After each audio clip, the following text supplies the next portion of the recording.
Hello everyone, video start करने से पहले छोटा सा इंस्ट्रक्शन। एसएससी जेईई के लिए बेस्ट बुक्स और टेस्ट सीरीज का लिंक मैंने डिस्क्रिप्शन में डाला हुआ है, उसे देखना ना भूलें। Now let's start the video. तो इस लेक्चर में हम देखने वाले हैं questions based on 2 watt meter method. तो देखिए, आप चाहे एसएससी जेईई की तैयारी कर रहे हो, चाहे आप ईएससी की तैयारी कर रहे हो या गेट की तैयारी कर रहे हो, 2 वॉट मीटर मेथड हर एग्जाम के लिए मेजरमेंट में सबसे इंपॉर्टेंट टॉपिक होता है, राइट। तो इसका कॉन्सेप्ट तो हमने काफी डिटेलिंग में पिछले लेक्चर में देख लिया था। अब हमें देखना है कि क्या जो हम कॉन्सेप्ट सीखे हैं उसको हम अप्लाई कर पा रहे हैं कि नहीं, है ना। तो चलिए एक एक करके क्वेश्चंस को अटेम्प्ट करते हैं। इजी क्वेश्चंस रखा है मैंने एकदम। तो चलिए देखिए, the least number of single phase watt meter required to measure total power. देखिए यहां पे हमसे क्या पूछा जा रहा है, least number of single phase watt meter required. जैसे ही ये स्टेटमेंट आपने पढ़ा तो आपको समझ में आ जाना चाहिए कि हमसे वॉट मीटर निकालने को पूछा जा रहा है। मतलब कि क्या, इसमें क्या यूज होने वाला है, ब्लॉन्डेल्स थ्योरम। ये हमें ये बता रहा है कि यहाँ पे ब्लॉन्डेल्स थ्योरम यूज होने वाला है, जो चीज हम अच्छे से जानते हैं। अगर आपको याद नहीं होगा तो आप अगर नोट्स मेंटेन कर रहे होंगे तो उस ब्लॉन्डेल्स थ्योरम का पेज खोल लीजिए, ठीक है। Now to measure total power consumed by an unbalanced load. Unbalanced load में कितना वॉट मीटर यूज होने वाला है। अब पहले आप मुझे ये बताइए, क्या ब्लॉन्डेल्स थ्योरम अनबैलेंस्ड लोड के लिए एप्लीकेबल है? जी हाँ है, ठीक है। तो ब्लॉन्डेल्स थ्योरम आपका बैलेंस्ड और अनबैलेंस्ड दोनों के लिए एप्लीकेबल है, राइट। तो यहां पे हमें कोई दिक्कत नहीं होगी ब्लॉन्डेल्स थ्योरम को अप्लाई करने में। नाउ ये इंपॉर्टेंट पॉइंट आने वाला है, fed from 3 phase 4 wire system, ठीक है। 3 फेज सप्लाई है और कितने वायर है, 4 वायर है, राइट। आपको मैंने ब्लॉन्डेल्स थ्योरम के एग्जांपल में भी बताया था क्या कि एक तो सिंगल फेज का मैंने एग्जांपल लिया था, 3 फेज 3 वायर का लिया था और 3 फेज 4 वायर का लिया था। 3 फेज 4 वायर में क्या होता है कि आपका एक न्यूट्रल पॉइंट मैंने दिया था। 3 फेज तो होते ही है RYB और एक न्यूट्रल पॉइंट। इसका मतलब ये कि जब हमारे पास न्यूट्रल पॉइंट होगा, ठीक है, जब भी हमारे पास न्यूट्रल पॉइंट अवेलेबल होगा तब हमारे पास कितने वॉट मीटर्स की जरूरत होगी। अगर n फेज है तो n वॉट मीटर्स की। अगर न्यूट्रल नहीं अवेलेबल है तब अगर हमारे पास n फेज है तो हमारे पास कितने वॉट मीटर्स की जरूरत होगी, n-1। तो न्यूट्रल अवेलेबल है कि नहीं ये देखना बहुत जरूरी है। तो यहां पे जब 3 फेज 4 वायर सिस्टम बोला गया, इसका मतलब क्या, यहाँ पे न्यूट्रल अवेलेबल है और यहाँ पे कितने वॉट मीटर्स यूज होने वाले हैं, यहाँ पे हमारे पास यूज होने वाले हैं n वॉट मीटर्स। और n किसके इक्वल है, 3 के, तो n 3 वॉट मीटर्स, ठीक है। In an n phase system if neutral is available then number of watt meters required is equal to n, and if neutral is not available then number of watt meters required is equal to n-1, ठीक है। and this Blondel's theorem is applicable for both balanced and unbalanced load, right। और total power consumed by the load is calculated by adding all the readings of the watt meters। ये चीज हमें Blondel's theorem बताता है। तो यहां पे हमारा ऑप्शन डी करेक्ट होने वाला है, ठीक है। 3 phase 4 wire system, right. Question number 2 easy question था ना। क्वेश्चन नंबर 1 समझ में आ गया होगा आपको, ये एसएससी जेईई में आया हुआ है आपके प्री में, ठीक है। 9 अब question number 2, in the measurement of power in a balanced 3 phase circuit, measurement of power in a balanced 3 phase circuit by 2 watt meter method, if the 2 watt meters show equal readings. ये important line है, ठीक है।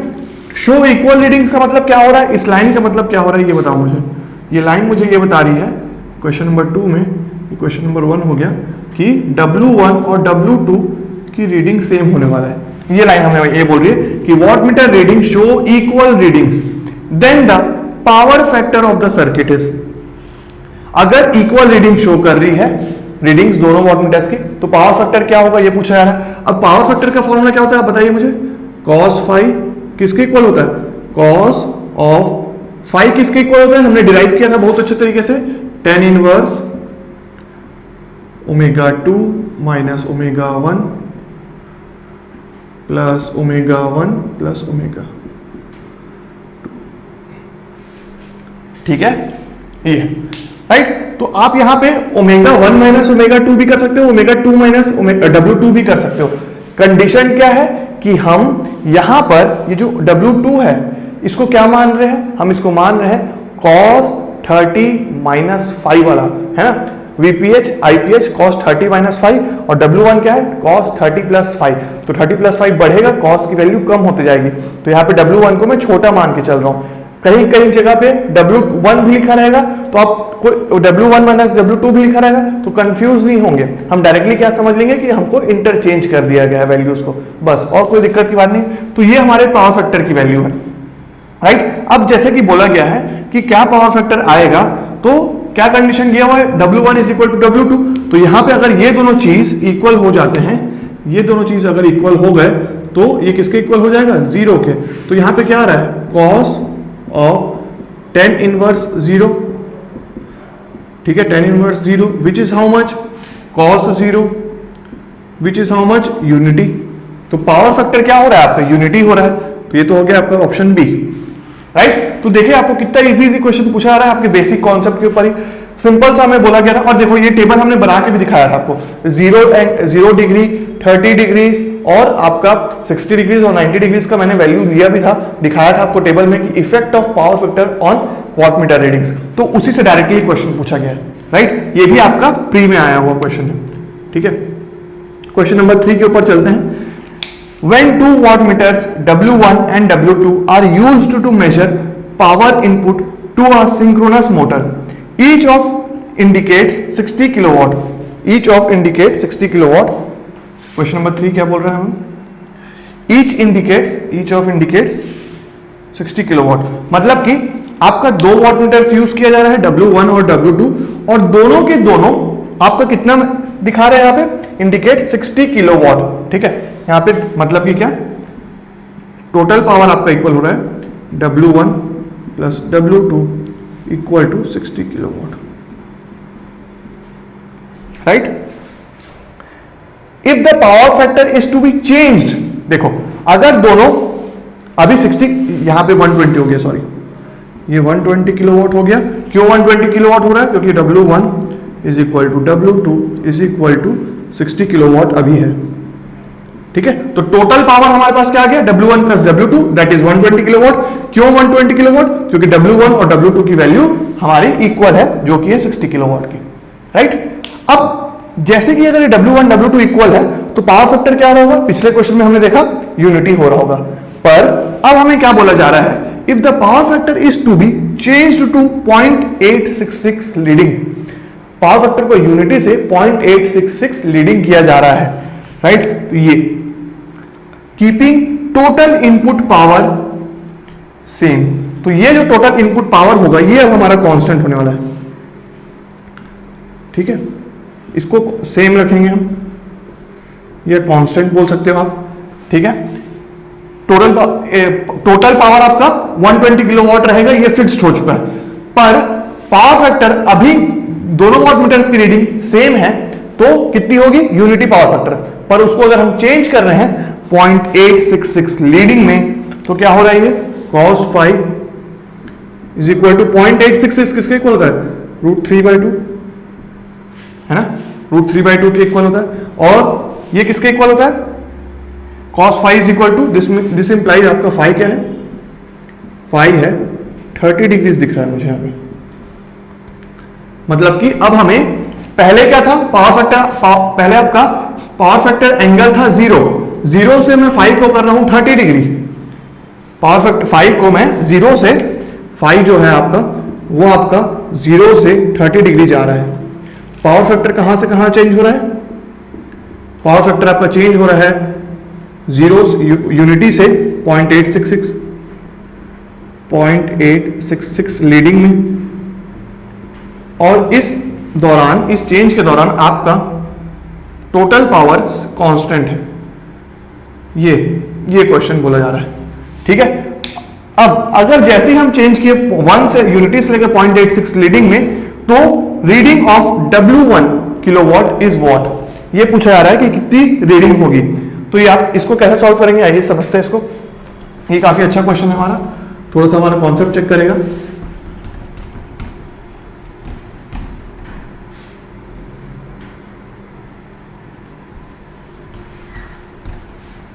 ठीक है, तो ये देखो, ये आपका पावर फैक्टर अब कितना है, cos five is equal to 0.866 leading. Change हो गया अब तो ये, है ना, ये चेंज हो गया। इसका मतलब कि क्या, ये किस 0.866 किसके इक्वल हो रहा है, इसको मिलता हूं √3/2 cos ऑफ tan इनवर्स, हाँ cos of tan inverse W2 minus W1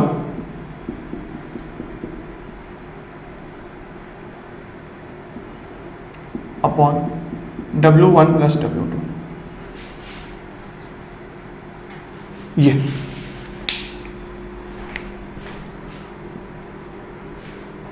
ये चीज है ना, ये हो रहा है। अब इसमें की वैल्यू तो मुझे पता है, इतनी वैल्यू तो कितनी है 120 की, ये आ रही है 120 किलोवाट, राइट, क्योंकि यहां पे देखो कांस्टेंट है हमारा पावर, है ना। और यहां पे अगर मैं देख रहा हूं cos five is equal to this much आ रहा है, तो cos इनवर्स इसको इधर मैं करता हूं तो कितना आ रहा है आप देखो, एक cos इनवर्स करने से cos इधर आएगा तो ये क्या हो जाएगा, cos इनवर्स √3/2, तो किसके इक्वल होगा, phi is equal to 30 degree, तो ये हो गया 30 degree is equal to tan inverse W2 minus W1 upon 120। अब एक और चीज देखो, tan इसको लोगे तो कितना आ जाएगा, 1/√3 हो जाएगा। क्यों, क्योंकि tan इनवर्स है इधर आएगा तो कितना हो जाएगा, tan 30 हो जाएगा। tan 30 क्या होता है, 1/√3 होता है, 1/√3 ω2 माइनस ओमेगा 120। ठीक है, ये चीज लग रहा है मुझे, राइट। और एक और इंपॉर्टेंट चीज आपने देखा कि मैं फिर से भूल गया यहाँ पे √3 लेना, है ना, ये चीज मैं हमेशा गलती करता हूं, आप ऐसा गलती नहीं करेंगे। यहाँ पे √3 में छोड़ रहा हूं, यहाँ पे √3 आ रहा है। क्या पिछले क्वेश्चन सेकंड क्वेश्चन में भी भूल गया था कि मैं, तो उसको आप करेक्ट करेंगे ना कि √3 रहेगा यहाँ पे, तो ये क्या हो गया आपका, √3 को नहीं भूलना है यार, हर बार गलती होता है, पर अच्छा हुआ कि इस बार नहीं हुआ। W2 minus W1 reactive power के केस में 120, तो ये अब √3, अब ये जो √3 है ये इधर आएगा तो ये किसके इक्वल हो जाएगा, 120 को उधर लेके गया मैं, तो W2 minus W1 is equal to 120/3 that is equal to 40 kilowatt. इसके इक्वल आ रहा है क्या, देखो √3 इधर से इधर आया, ये 1/3 हो गया और ये 40 किलोवाट के इक्वल आ रहा है ना। तो आप यहां पे देख सकते हो W2 minus W1 plus W2, ये दोनों चीज एक साथ आ गई है ना, इसके इक्वल आ गए हैं। तो यहां पे मुझे क्या दिख रहा है कि अगर मैं इन दोनों इक्वेशन को, इस इक्वेशन को और इक्वेशन को सॉल्व करता हूं, तो ये इक्वेशन 2 हो गया आपका, ये इक्वेशन 1 हो गया। W2 minus W1 plus W2 दोनों की वैल्यूज है। अगर इक्वेशन 1 और इक्वेशन 2 को ऐड करता हूं, इक्वेशन 1 और इक्वेशन 2 को ऐड करता हूं, तो 2W2 मेरे पास कितना आ रहा है, 160 किलोवाट। W2 की वैल्यू आ गई 80 किलोवाट। W2 अगर 80 किलोवाट आ रहा है तो W1 किसकी कितनी वैल्यू होगी, W1 की 40 किलोवाट। ये from equation 1 and 2, so I got option A 40 kilowatt. तो इस तरीके से आपको सॉल्व करना है इस क्वेश्चन को, राइट। तो यहां पे मैंने क्या मिस्टेक किया था, √3 वाला, मैंने आपको बोला भी था कि मैं भूल जाता हूं कई बार, पर वो चीज मिस्टेक आपको नहीं करना है। तो ये होगा गलती आपसे एग्जाम में भी कि √3 को यहां पे नहीं भूलना है। ये जो √3 था, यहाँ पे √3 था। पिछले क्वेश्चन में भी क्या हुआ था, हमारा आंसर सही आया था, यूनिटी, क्यों, क्योंकि W2 माइनस W1 सेम हो जा रहा था। पर आपको कभी भी यहाँ पे √3 W2 माइनस W1 नहीं भूलना, राइट। तो ये थे 3 क्वेश्चन, 2 क्वेश्चन और हम देखते हैं, तो चलते हैं 4th और 5th क्वेश्चन की ओर। तो ये मेरे सामने क्वेश्चन नंबर 4 और क्वेश्चन नंबर 5 है। तो देखिए इसमें क्या बोला जा रहा है, the line to line input voltage to the 3 phase 50 hertz AC circuit is shown in figure of 100 volt VRMS। तो यहाँ पे लाइन टू लाइन वोल्टेज यहाँ पे गिवन है हमारा 100 वोल्ट VRMS, 100 वोल्ट VRMS, ये line to line voltage, RMS value given है line to line voltage की 100 वोल्ट, ठीक है।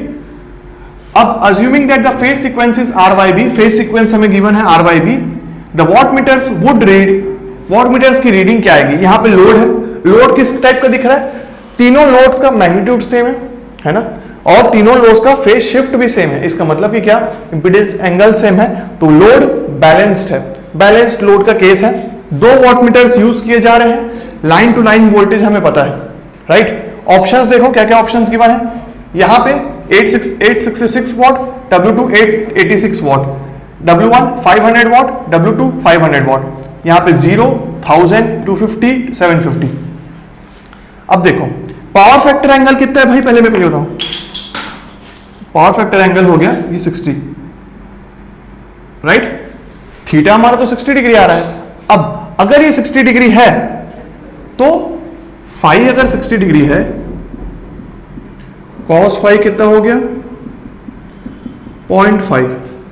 अब ऑप्शंस को फिर से एक बार देखो ध्यान से, और अपना एक टेबल निकाल, वो जो पेज में आप टेबल बनाए होंगे, effect of watt readings of effect of power factor readings on watt meter में, तो उसमें क्या आप देख सकते हो कि phi is equal to 60 degree में आपकी वॉट मीटर की रीडिंग क्या क्या आती है।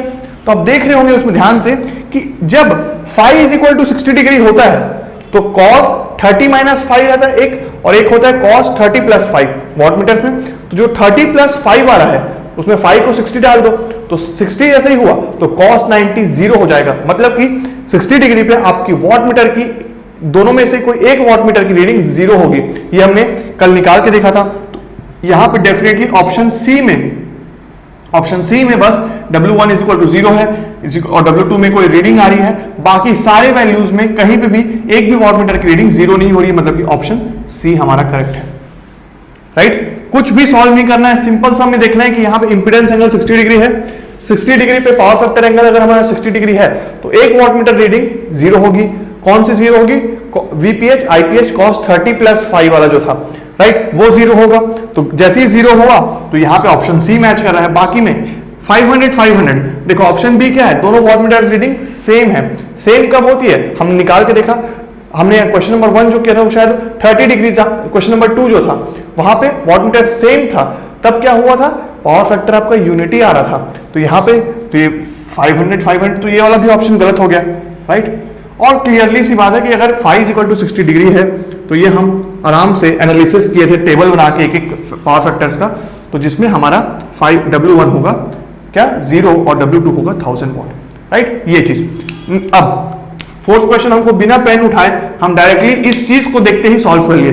तो आप कभी भी क्वेश्चन को देख के घबराएंगे नहीं कि 100 वोल्ट है भाई, यहाँ पे भी इंपीडेंस पूरा एक एक कैलकुलेशन करना पड़ेगा, नहीं। डायरेक्टली ऑप्शंस को शूट करना स्टार्ट करो और सोचो कि क्या, पहले एलिमिनेट करो कि कौन कौन से ऑप्शंस आपके एलिमिनेट हो सकते हैं, राइट। तो ये कुछ क्वेश्चन थे 2 वॉट मीटर मेथड के। एक क्वेश्चन में लेता हूं आपका कनेक्शंस से, ठीक है, एरर्स वाला जो हमने टॉपिक पढ़ा था, एरर्स इन वॉट मीटर में, तो उसके कनेक्शंस के ऊपर बेस्ड एक क्वेश्चन लेता हूं मैं। The resistance of 2 coils of a watt meter are 0.01 and 1000 ohm. देखो यहां पे आपका मैं सर्किट बना देता हूं। RCC करंट कॉइल का रेजिस्टेंस गिवन है 0.01 ओम और RPC गिवन है प्रेशर कॉइल का वोल्टेज 1000 ओम, राइट। 1000 ओम ये गिवन है। अब आप बोलेंगे कि resistance of 2 coils of a watt meter are 0.01 and 1000 ohm में से सर आपको कैसे पता चला कि RCC 0.01 है और RPC 1000 ओम है। तो ये सिंपल सी बात है, प्रेशर कॉइल में क्या होता है, कम करंट फ्लो होता है, रेजिस्टेंस ज्यादा होता है। करंट कॉइल में ज्यादा करंट फ्लो होता है, रेजिस्टेंस कम होता है। तो जो रेजिस्टेंस कम होगा वो करंट कॉइल का रेजिस्टेंस होगा, जो रेजिस्टेंस ज्यादा होगा वो प्रेशर कॉइल का रेजिस्टेंस होगा। तो उससे मैंने डायरेक्टली निकाल दिया करंट कॉइल और प्रेशर कॉइल का रेजिस्टेंस, ठीक है। And both are non inductive, मतलब कि यहां पे नॉन इंडक्टिव ले रहे हैं, मतलब कि क्या, जो error due to inductance of pressure coil जो आता था वो नहीं आएगा, मतलब कि क्या, कॉस बीटा वाला जो टर्म था वो नहीं आएगा। यहाँ पे करेक्शन फैक्टर किसी की भी बात नहीं होगी, बीटा टर्म आएगा ही नहीं, क्योंकि यहाँ पे हम नॉन इंडक्टिव ले रहे हैं, पूरा रेसिस्टिव नेटवर्क होने वाला है, right. The load current is 20 ampere, load current आपका 20 एम्पियर है, इस चीज को भी लिख देते हैं यहाँ पे, load current is 20 ampere and voltage applied to the load is 30 volt. Load voltage भी आपका 30 वोल्ट है, VL is equal to 30 volt. अब देखो VL IL गिवन है, तो यहीं से मैं क्या थ्योरेटिकली जो वैल्यू निकालता हूं क्या होती है, ट्रू पावर के इक्वल होती है। तो थ्योरेटिकली डायरेक्टली मैं क्या बोल सकता हूं कि ये VL IL ट्रू पावर होगा, और ट्रू पावर कितना आ रहा है हमारा 600 वॉट। तो ट्रू पावर तो मेरे को एक ही बार में निकल गया, ठीक है। अब find the error in the readings of 2 methods of connection. 2 methods जो हैं, कौन कौन से मेथड्स होते हैं, MC शॉर्ट और LC शॉर्ट, आपको याद होना चाहिए। दो मेथड क्या क्या होते हैं वॉटमीटर में, MC शॉर्ट और LC शॉर्ट, जिसमें ट्रू पावर हमारा ये है ना। और अब एक बार फिर से ऑप्शंस को देखो, क्वेश्चन को मैं सॉल्व करके डेफिनेटली दिखाऊंगा, पर क्या हम ऑप्शंस को देख के ही आंसर को मार्क कर सकते हैं क्या? देखो हमारे पास ये सारी वैल्यूज गिवन है, ट्रू वैल्यू मेरे पास गिवन है। अब MC शॉर्ट और LC शॉर्ट दोनों के केस में, MC शॉर्ट और LC शॉर्ट दोनों के केस में, अब यहां पे तो रेसिस्टिव नेटवर्क है, मतलब कि क्या cos फाई वाला जो टर्म था वो भी नहीं आने वाला है अब, है ना। तो ये किस टाइप का हो गया, ये आपका एमीटर वोल्ट मीटर मेथड और वोल्ट मीटर एमीटर मेथड की तरह ही काम करेगा, मतलब कि क्या हमको सिर्फ डीसी को ही मेजर करना है, एकदम इजी है ये, है ना। तो अब क्या ऑप्शंस को देख के आप कुछ बता सकते हैं कि कौन सा ऑप्शन हो सकता है? एरर पूछा जा रहा है हमसे, है ना। In the readings of two connection, यहां पे देखो 0.1%, 0.15% high, 0.67% high, low low high low low low, मतलब ये क्या एरर जो है किसी में नेगेटिव हो रहा है, किसी में पॉजिटिव हो रहा है। जहां पे भी लो है एरर, वो क्या हो रहा है आपका नेगेटिव हो रहा है, और आपके जहां पे हाई है यहां पे वो क्या है पॉजिटिव वैल्यू आ रहा है, राइट। तो आप बताओ मेजर्ड वैल्यू क्या आने वाला है? पॉजिटिव, ट्रू पावर से मेजर्ड वैल्यू ट्रू पावर से बड़ा ही आएगा ना। क्यों? क्योंकि आपका करंट कॉइल के रेजिस्टेंस के कारण कुछ एरर आएगा जो ट्रू पावर के साथ ऐड होकर मेजर्ड वैल्यू देगा MC शॉर्ट कनेक्शन में, और LC शॉर्ट कनेक्शन में आपका जो प्रेशर कॉइल का रेजिस्टेंस है उसके क्रॉस जो वोल्टेज ड्रॉप होगा उसमें जो करंट फ्लो होगा उसके कारण कुछ एरर आएगा, तो वो भी आपका मेजर्ड पावर को ट्रू पावर से बड़ा बना देगा। तो इवेंचुअली एरर जो आएगा पॉजिटिव ही आएगा दोनों केसेस में, है ना। तो उस केस के हिसाब से उस चीज को अभी सॉल्व करके भी देखेंगे, पर मेरे हिसाब से एक बार चेक करेंगे इसको कि option A is the correct answer, right. क्योंकि मेजर्ड वैल्यू ट्रू पावर 600 है, तो मेजर्ड वैल्यू होगी वो एरर के कारण दोनों कनेक्शंस में ज्यादा आएगी इस ट्रू पावर से। तो एरर क्या होगा? पॉजिटिव होगा दोनों। तो यहाँ पे 0.15% हाई, 0.67% हाई, किसी भी केसेस में लो वैल्यू नहीं आना चाहिए। मेजर्ड मतलब कि क्या, मेजर्ड वैल्यू की वैल्यू आपके ट्रू वैल्यू से किसी भी में कम नहीं आएगी दोनों कनेक्शन में, MC शॉर्ट और LC शॉर्ट दोनों में। तो एक बार चेक करते हैं, फर्स्ट में लेता हूं यहां पे MC शॉर्ट, ट्रू वैल्यू हमारे पास है। MC शॉर्ट में आपका कैसा कनेक्शन होता है? ये आपका करंट कॉइल लेता हूं मैं, ये लोड हो गया, ठीक है, एकदम छोटा सा डायग्राम बना रहा हूं। ये आपका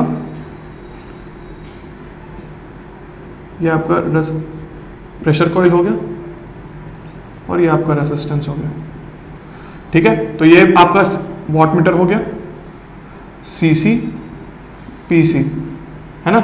RCC कितना गिवन है यहाँ पे? RCC यहाँ पे करंट कॉइल का रेजिस्टेंस है यहाँ पे 0.01 और ये आपका है 1000 ओम, और ये हो गया आपका 0.01, ठीक है। यहाँ पे कितना करंट फ्लो हो रहा है? 20 एम्पियर लोड करंट। यहाँ पे वोल्टेज कितना है? वोल्टेज है हमारा 30 वोल्ट, ठीक है। अब देखो MC शॉर्ट में कैसे हुआ, ये M और C शॉर्टेड है और LV ये चीज, है ना।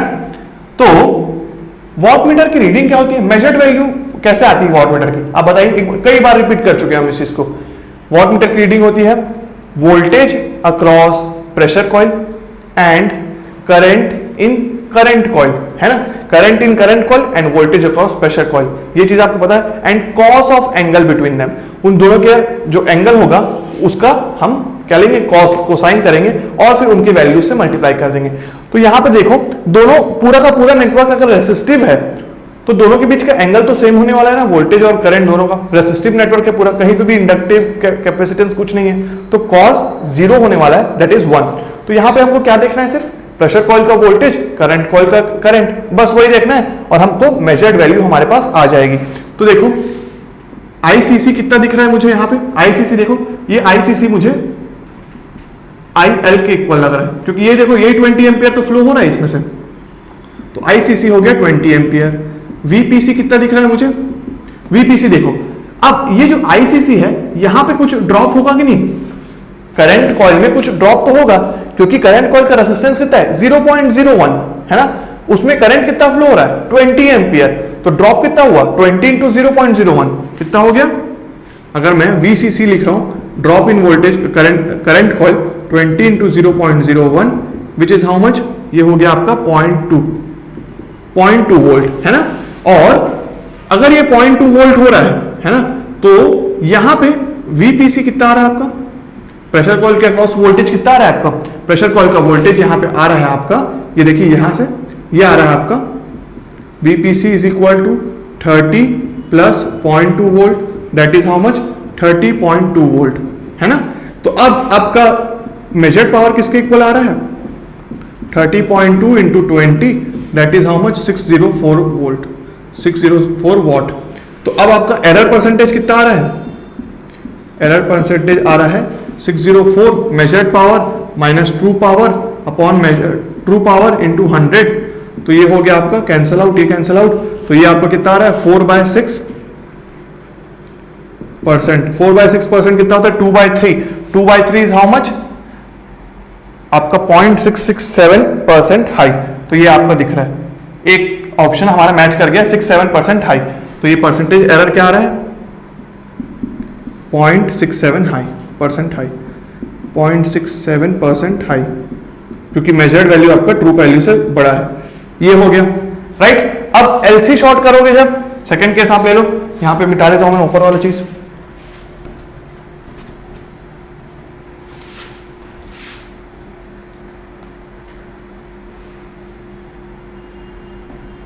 राइट। तो एलसी शॉर्ट आप मेरे सॉल्व करने से पहले एक बार खुद से अटेम्प्ट करके देखो, हमको ऑप्शन पता चल चुका है कि option A is the right answer, क्योंकि वहां पे मेजर वैल्यू हमारा ट्रू वैल्यू से बड़ा आने वाला है डेफिनेटली।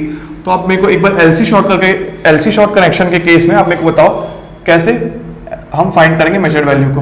तो ये आपका हो गया एलसी शॉर्ट,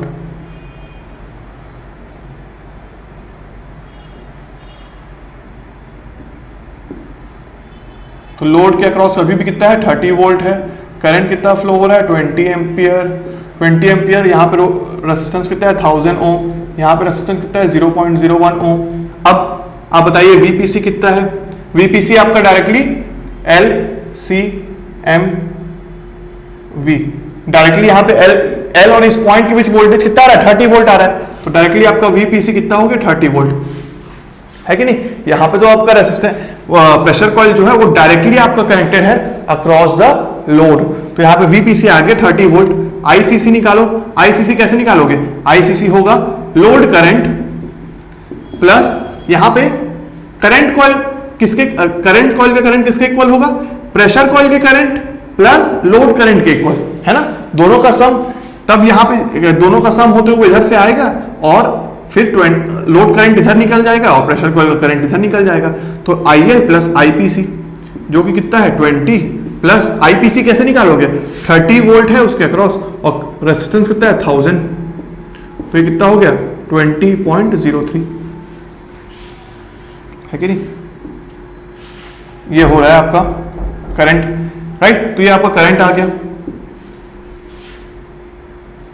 करंट दिख रहा है कि नहीं 0.01, 0.2, 20.03 राइट। अब अगर ये आ गया वीपीसी और आईसीसी तो पावर कितना हो रहा है, मेजर्ड पावर 30 इंटू 20.03, इसको एक बार कैलकुलेट करके देखते हैं अपन, तो ये कितना आएगा आपका, चेक करो इसको कैलकुलेटर से, इसको एक बार चेक करते हैं इस वैल्यू को हम। तो कैलकुलेट करने पर पास हमारे पास वैल्यू जो आएगी 600.9 वॉट आएगा, और एरर परसेंटेज जो अगर आप निकालोगे तो वो हो जाएगा आपका 600.9 माइनस 600 अपॉन 600, तो ये आपका अप्रॉक्सीमेटली 0.1% हाई आ जाएगा राइट। तो देखो ये सब कैलकुलेशन करने की जरूरत थी क्या, नहीं, हम डायरेक्टली यहाँ पे देख के आप बता दिए थे कि ऑप्शन ए करेक्ट होना चाहिए। वैसे ही फोर्थ क्वेश्चन में भी हमको कोई कैलकुलेशन करने की नीड नहीं पड़ी, हमने डायरेक्टली कैसे बता दिया, पावर फैक्टर एंगल देके। तो अगर आपका कॉन्सेप्ट स्ट्रांग है ना, सब्जेक्ट का कॉन्सेप्ट स्ट्रांग है, अगर आप डिटेलिंग में पूरे सब्जेक्ट को पढ़ रहे हो तो आपको शॉर्टकट ना अपने आप आपका कैलकुलेशन स्पीड, शॉर्टकट ट्रिक्स आपको खुद ही समझ में आना जाएगा। जिसका कॉन्सेप्ट वीक होता है ना उसको समझ नहीं आता कि भाई अब आगे क्या करना होगा, इसको कैसे अटेम्प्ट करेंगे। एक बार आप चैप्टर जब पढ़ते हो, थ्योरी जब पढ़ते हो तो उसको एकदम आराम से पढ़ो, उसको स्लो पढ़ो, एकदम ग्रास्प करो, नोट्स अच्छे से मेंटेन करो, क्वेश्चन को थोड़ा प्रैक्टिस करो, तो उसके बाद आपको अपने आप पे स्पीड बढ़ने लग जाएगा, तुरंत क्लिक करेगा आंसर राइट। तो ऑप्शंस को भी देख के आपको समझ में आने लग जाएगा कि कौन सा ऑप्शन सही हो सकता है राइट। तो ये आपका 5 क्वेश्चन थे 2 वाट मीटर मेथड से। तो यहाँ पे हमारा इलेक्ट्रोडायनमोमीटर पूरा कंप्लीट होता है। नेक्स्ट टॉपिक हमारा एनर्जी मीटर होने वाला है, नेक्स्ट इंस्ट्रूमेंट जो होगा, राइट। तो मिलते हैं नेक्स्ट लेक्चर में। Thank you everyone for watching this video till the end. Please like this video and share it with your friends. And if you are new to this channel, subscribe to our YouTube channel and don't forget to hit the bell icon to get the latest updates. SSC JEE के लिए best books और test series का link मैंने description में दे दिया है, और अगर आप हमारा टेलीग्राम चैनल ज्वाइन करना चाहते हैं तो उसका लिंक भी मैंने डिस्क्रिप्शन में और फर्स्ट कमेंट में दे दिया है। तो मिलते हैं नेक्स्ट वीडियो में, तब तक के लिए हैव अ गुड डे, सी या।